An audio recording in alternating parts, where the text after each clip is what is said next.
Bismillahirrahmanirrahim. Assalamualaikum warahmatullahi wabarakatuh. Apa kabar Ibu Marina yang kami hormati dan juga teman-teman semua yang kami banggakan? Mudah-mudahan selalu sehat ya, dan juga senantiasa selalu dalam lindungan Allah Subhanahu wa Ta'ala. Amin. Alhamdulillah kita bisa berkumpul lagi atau melaksanakan perkuliahan lagi walaupun masih secara virtual dalam mata kuliah perencanaan pembelajaran pendidikan anak usia dini, dengan tema yang akan kami sajikan mengenai materi penyusunan program semester, program mingguan, dan juga program harian. Sebelumnya izinkan kami memperkenalkan diri. Saya Rega Maria Vini Pradipta dan juga rekan saya Ibu Lia Mulyawati akan memaparkan dan menyajikan beberapa materi yang berkenaan atau yang berhubungan dengan penyusunan program semester dan program mingguan serta program-program harian. Sebelum kita melanjutkan untuk membahas mengenai penyusunan program semester, kemudian program mingguan, serta program harian, tentu saja kita memiliki latar belakang mengapa kita harus bisa memahami mengenai penyusunan perencanaan pembelajaran ini. Nah, tentu saja kita mengetahui bahwa penyusunan perencanaan pembelajaran ini tentunya banyak sekali dipakai di sekolah-sekolah ya pasti. Nah, sekolah di sini kan merupakan suatu organisasi yang bergerak dalam bidang pendidikan yang tentu saja di dalamnya terdapat suatu proses pembelajaran gitu. Nah, sedangkan proses pembelajaran ini adalah suatu proses kerjasama antara guru dan siswa dalam memanfaatkan segala potensi sebagai upaya mencapai tujuan belajar tertentu.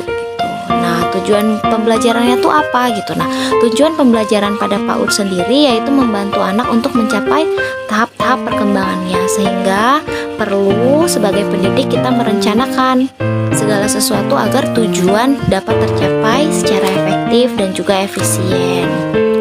Nah, pemerintah sendiri juga sudah membuat standar pendidikan anak usia dini yang sudah tertuang dalam Permendiknas gitu ya, nomor 58 tahun 2009, atau sekarang di dalam kurikulum 2013 yang tercantum dalam Permendikbud nomor 146 tahun 2014 dan standar pendidikan di Permendikbud tahun nomor 137 tahun 2014 yang di dalamnya juga ada standar tingkat pencapaian perkembangan anak usia dini.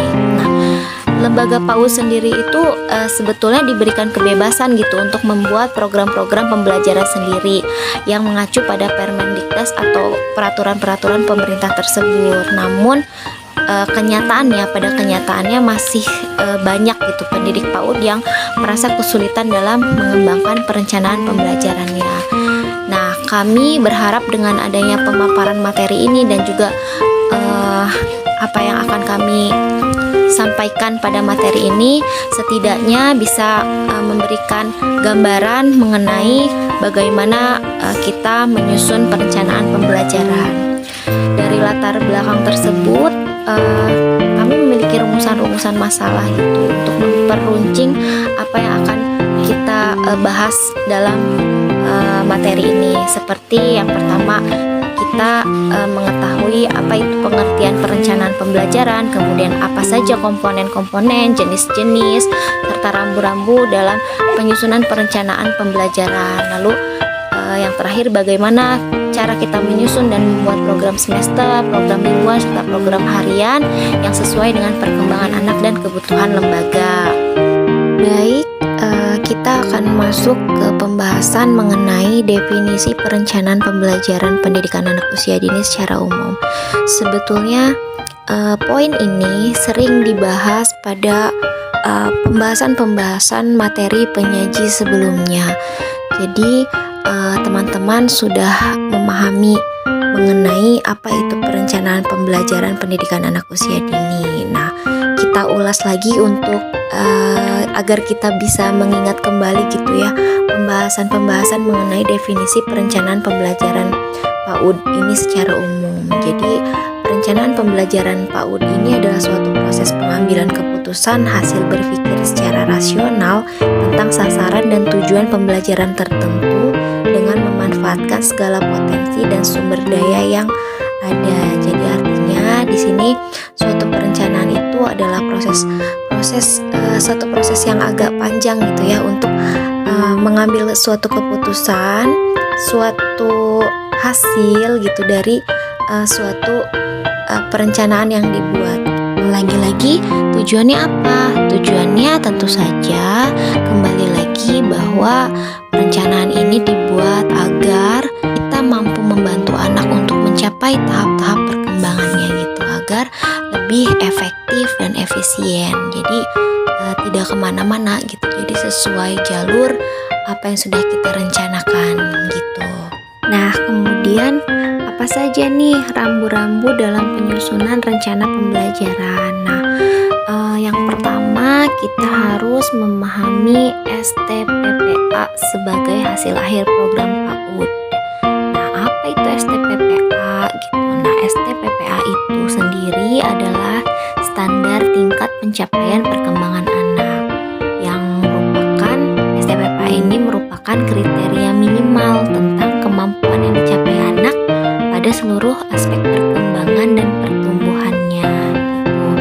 Jadi sering kita sebut juga kompetensi inti ya teman-teman gitu di dalam kurikulum 2013 ini gitu.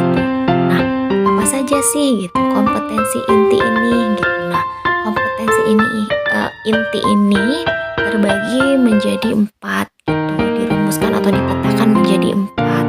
Ada KI1, sering kita dengar gitu ya, KI1 atau kompetensi inti 1.1, kemudian KI.2, kemudian kompetensi inti 3, kemudian ada kompetensi inti 4. Nah, nanti kita akan menjabarkan apa itu KI1, kemudian apa itu KI2, dan juga KI3 dan KI4. Selanjutnya yang kedua adalah memahami kompetensi dasar. Jadi setelah ada kompetensi inti, itu dirumuskan kembali kompetensi dasar sebagai capaian hasil pembelajaran untuk menentukan indikator-indikator selanjutnya terhadap perkembangan anak.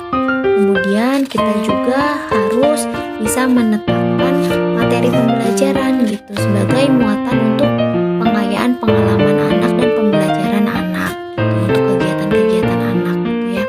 Lalu yang keempat itu kita harus memahami tujuan menyusun rencana pembelajaran itu apa gitu. Jadi kita harus memahami bahwa menyusun rencana pelaksanaan pembelajaran itu kita harus memahami untuk mendukung pencapaian kompetensi dasar dan kompetensi inti, kemudian mendukung keberhasilan pengelolaan pembelajaran yang bermakna, kemudian mengarahkan guru dalam menyiapkan alat dan bahan yang diperlukan, lalu mengarahkan guru juga untuk membangun sikap, pengetahuan, dan keterampilan yang diharapkan dimiliki oleh anak, dan juga menyusun rencana pelaksanaan pembelajaran itu juga dapat mendukung keberhasilan pelaksanaan pembelajaran. Baik, sekarang kita akan menjelaskan mengenai kompetensi inti. Nah, apa itu kompetensi inti tadi gitu? Nah, kompetensi inti PAUD adalah merupakan gambaran pencapaian standar tingkat pencapaian perkembangan anak gitu, STPPA yang tadi pada akhir layanan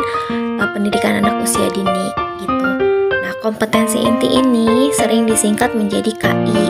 Jadi kita bisa secara struktur mencakup kompetensi inti 1 itu KI1 untuk kompetensi sikap spiritual, misalnya menerima ajaran agama yang dianutnya, kemudian beribadah dan lain-lain.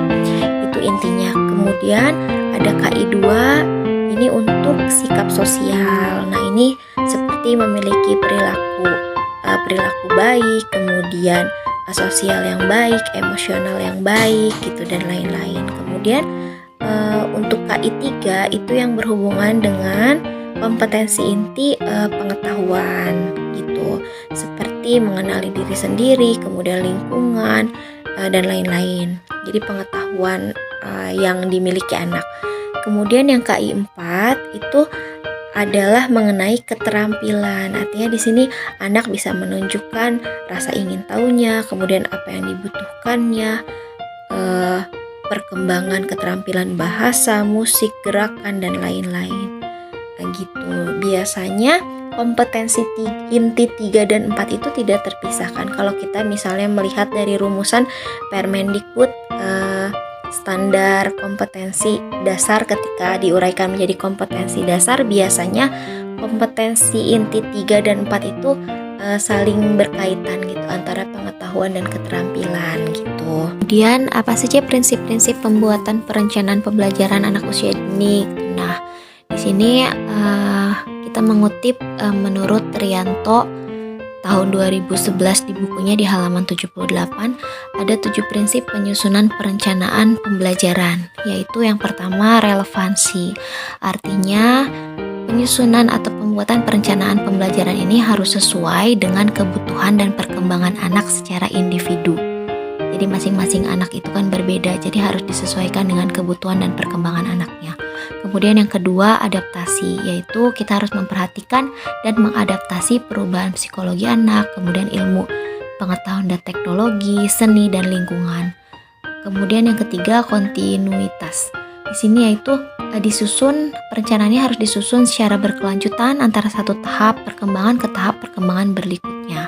Lalu ada fleksibilitas, yaitu perencanaan ini harus dikembangkan secara fleksibel gitu, sesuai dengan keunikan dan kebutuhan anak gitu, serta kondisi lembaga atau kondisi lingkungan saat itu. Kemudian yang kelima ada kepraktisan dan akseptabilitas. Di sini perencanaan pembelajaran ini harus memberikan kemudahan bagi praktisi pendidikan dan masyarakat dalam melaksanakan kegiatan pendidikan anak usia dini. Kemudian yang keenam ada kelayakan atau feasibility. Di sini perencanaan ini harus menunjukkan kelayakan dan keberpihakan kepada anak usia dini gitu. Jadi memang harus fokus dan berpusat kepada anak, tidak ada pihak-pihak lain yang mendapat keuntungan dari sini kecuali kebutuhan anak dan kebutuhan perkembangan anak gitu ya. Gitu. Kemudian ada akuntabilitas di sini. Jadi perencanaan pembelajaran ini harus bisa dipertanggungjawabkan kepada masyarakat umumnya, kemudian kepada orang tua, kepada anak juga gitu. Kemudian kepada kita sebagai pendidik untuk bahan evaluasi kelanjutan dalam pembelajaran. Baik, sebelum kita masuk kepada pembahasan mengenai jenis-jenis perencanaan pembelajaran dan penyusunannya, biasanya lembaga menyusun dulu KTSP. Itu apa itu KTSP? KTSP itu adalah kurikulum tingkat satuan pendidikan. Nah, biasanya lembaga-lembaga akan menyusun dulu gitu dokumen-dokumen apa saja, kemudian keperluan-keperluan apa saja yang dibutuhkan lembaga dalam menyusun kurikulum ini, termasuk dalam penyusunan RPPM, RPPH, Prosem, Prota dan lain-lain. Yang pertama itu ada dokumen 1 yang dibutuhkan, yaitu apa saja dokumen 1? Dokumen 1 itu berisi mengenai kayak visi misi, tujuan satuan pendidikan, program pengembangan, materi pembelajaran, kemudian SOP lembaga, lalu ada kalender pendidikan, lalu pengaturan beban belajar siswa, dan juga ada program tahunan gitu. Nah, itu ada di dokumen 1. Kemudian di dokumen 2 biasanya berisi mengenai jenis-jenis perencanaan pembelajaran tersebut, seperti format-format perencanaan program semester lembaga seperti apa, RPPM seperti apa, kemudian RPPH-nya seperti apa gitu, yang dilengkapi dengan rencananya, kemudian penilaiannya bagaimana gitu, dan berkaitan dengan tugas-tugas guru sebagai perencana. Kemudian di dalam KTSP tersebut juga ada pemetaan lingkup pengembangan dan muatan pembelajaran kompetensi inti dan kompetensi dasar tadi gitu. Jadi di dalamnya sudah ada pengembangan indikator, kemudian lingkup perkembangan, aspek perkembangannya seperti nilai agama dan moral, fisik motorik, kognitif, bahasa, kemudian sosial emosional, kemudian ada juga seni. Nah, di dalam KTSP itu lengkap tercantum gitu, berikut format-formatnya dan dokumen-dokumen yang diperlukan dalam lembaga. Lalu bagaimana nih dengan program tahunan? Apa masuk ke dalam jenis perencanaan pembelajaran? Ya, Prota juga masuk ke dalam jenis rencana pembelajaran. Hanya di dalam KTSP tertulis di dokumen 1. Artinya itu untuk program tahunan ya, yaitu rencana pembelajaran yang terdiri dari semester 1 dan semester 2. Berikut indikator dan temanya juga ada dalam 1 tahun ajaran. Karena Prota ini mengapa di dokumen 1? Karena berhubungan juga dengan kalender pendidikan gitu dalam 1 tahun gitu. Kemudian selain prota, apa saja nih jenis-jenis perencanaan pembelajaran? Jelas yang sudah kita kenal selama ini, yang pertama program semester, kedua ada program mingguan, kemudian ada program harian. Ini tercantum di dokumen 2 KTSP menurut Permendikbud nomor 146 tahun 2014 tentang kurikulum. Nah, ini akan dijelaskan satu persatu oleh Ibu Lia Mulyawati mengenai penyusunan dan pengembangan tema dan lain-lain. Program semester atau PROSEM adalah perencanaan pembelajaran untuk satu semester yang terdiri dari indikator perkembangan untuk satu semester yang penggunaannya telah ditentukan minggunya serta telah dikaitkan dengan tema pada semester tersebut.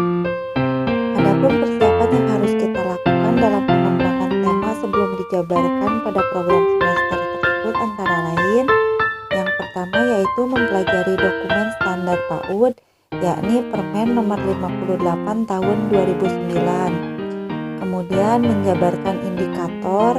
Selanjutnya yang ketiga adalah mengembangkan tema dan subtema. Tema yang digunakan pada pembelajaran anak usia dini untuk membangun pengetahuan pada anak dan pengembangan seluruh aspek perkembangan. Dalam mengembangkan tema, hal yang penting untuk diperhatikan adalah bagaimana kita membangun pengetahuan secara sistematik dan holistik.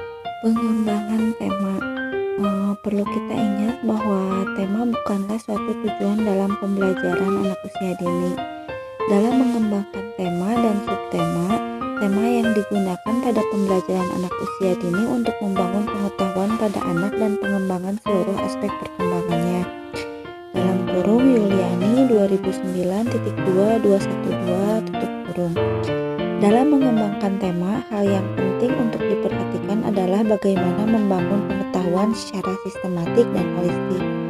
Di sini ada beberapa cara untuk menuliskan atau merumuskan tema. Yang pertama yaitu mengamati lingkungan sekitar. Kemudian yang kedua, guru dapat mengidentifikasi tema dengan melihat lingkungan sekitarnya seperti sawah, pantai, ikan, motor, dan lain sebagainya. Kemudian yang ketiga adalah memperhatikan sosial budaya lingkungan tersebut. Dan yang keempat, kebudayaan yang terdapat di lingkungan sekitar anak dapat diangkat menjadi tema, sebagai contoh Sisingaan, Singa Depok, dan lain sebagainya, teman-teman. Kemudian yang kelima yaitu memperhatikan minat dan kesukaan anak. Guru dapat melihat minat anak, sebagai contoh banyak anak yang tertarik dan senang dengan ayam ataupun kelinci, film Upin Ipin, dan lain sebagainya. Kemudian yang keenam yaitu lakukan curah gagasan bersama semua guru. Nah, hasil pengamatan terhadap lingkungan sosial budaya dan minat anak diidentifikasi melalui curah gagasan. Setiap guru diberikan kesempatan untuk menyampaikan gagasan tema dengan bebas. Kemudian yang ketujuh yaitu pemilihan tema dapat disesuaikan dengan kondisi lingkungan dan lembaga masing-masing.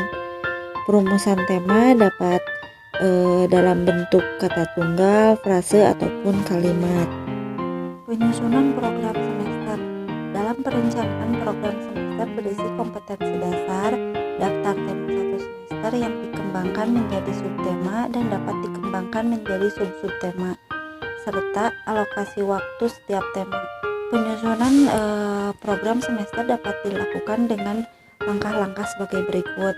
Yang pertama yaitu menetapkan kompetensi dasar atau KD di setiap temanya. Yang kemudian penentuan kompetensi dasar tersebut memuat seluruh aspek perkembangan nilai anak, yaitu perkembangan nilai agama dan moral atau NAM, fisik motorik atau FM, kognitif atau KOG, bahasa atau BHS, sosial emosional atau SOSEM, dan seni atau SN. Kemudian yang kedua yaitu kompetensi dasarnya dapat ditulis secara lengkap ataupun dituliskan hanya kodenya saja. Yang ketiga yaitu kompetensi dasarnya dapat diulang-ulang di setiap tema, subtema atau sub-subtema yang berbeda. Lalu selanjutnya yaitu tema ataupun subtema atau sub-subtema yang sudah ditentukan di awal dapat berubah bila ada kondisi tertentu dengan melibatkan anak tanpa harus mengubah kompetensi dasar yang sudah ditetapkan. Kemudian selanjutnya yaitu membuat daftar tema satu semester. Nah, di sini pemilihan dan penentuan tema dilakukan guru sebelum awal semester kegiatan pembelajaran dimulai dengan memperhatikan prinsip pengembangan temanya. Kemudian selanjutnya yaitu pengembangan tema menjadi subtema atau sub-subtema.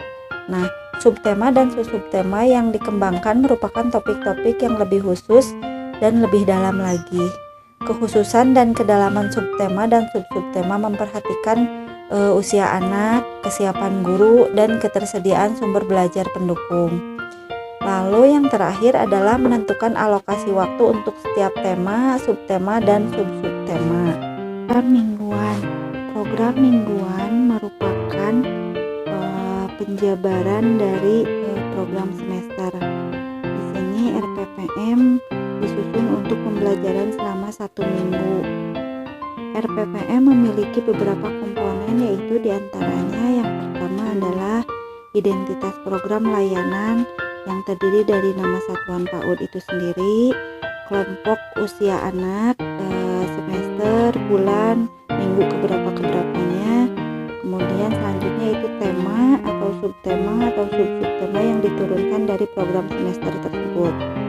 Kemudian yang kedua adalah kompetensi dasar yang dipilih. Yang ketiga adalah materi pembelajarannya. Yang keempat, rencana kegiatannya. Yang kelima, format bisa berupa tabel ataupun kolom ataupun webbing atau jaring. Dan yang terakhir, komponen dari RPPM adalah lembaga diberikan keleluasaan dalam format RPPM itu sendiri. Program harian atau rencana pelaksanaan pembelajaran harian atau RPPH. RPPH merupakan acuan untuk mengelola kegiatan bermain dalam satu hari. RPPH disusun dan dilaksanakan oleh guru. Format RPPH tidak harus baku, tetapi memuat komponen-komponen yang ditetapkan. Komponen-komponen RPPH diantaranya adalah yaitu yang pertama identitas layanan program. Di sini menentukan nama, tempat berlangsungnya pembelajaran, termasuk waktu, semester, bulan, tanggal, kelas maupun usia anak. Yang kedua adalah cakupan pembelajaran. Yang ketiga alat dan bahan. Yang keempat kegiatan pembukaan. Nah, kegiatan pembukaan antara lain berisi doa, salam sesuai ciri khas layanan PAUD tertentu. Kemudian absensi kehadiran anak dan perasaan anak, menuliskan hari dan tanggal pada papan tulis atau menanyakan kepada anak-anak. Kemudian menuliskan tema, subtema, dan topik, bernyanyi, membacakan bercerita, mengenalkan kosakata baru, dan sebagainya. Kemudian yang kelima adalah kegiatan inti.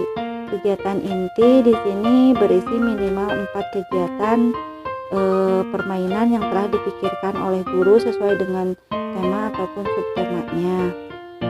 Kemudian yang keenam adalah istirahat, yaitu makan dan bermain bebas. Ketujuh yaitu kegiatan penutup.